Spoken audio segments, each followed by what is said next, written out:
So I guess if we just use one-way video interviews as an example, what's like a good way in terms of structuring that candidate experience or the things you ask to really extract the information you need authentically and not just end up with a bunch of like short yes or no or generic scripted responses? Yeah. So in my past, I've always relied on situational questions, or even just pulling back from their experience.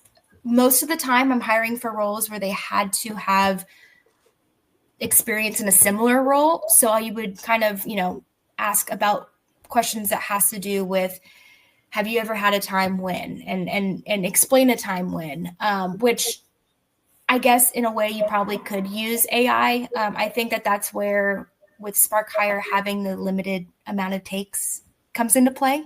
If you truly want to have that true authentic interview style, then you are able to kind of limit those to you get one option to answer it, and what you answer is what you would have done on a phone call or in person.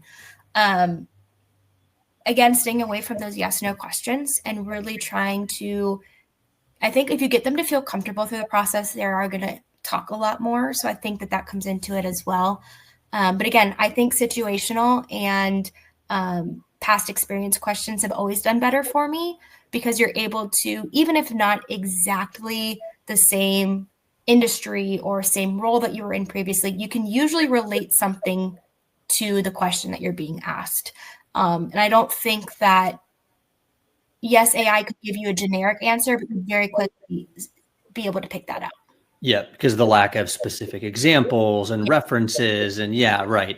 I think that's a really good point. I also think you bring up a good point of making a candidate feel comfortable in the process. I think sometimes people become reliant on tools just because they're scared, or, there's some fear of like, I'm going to get the question wrong, when really the company just wants to hear your response and your authentic self.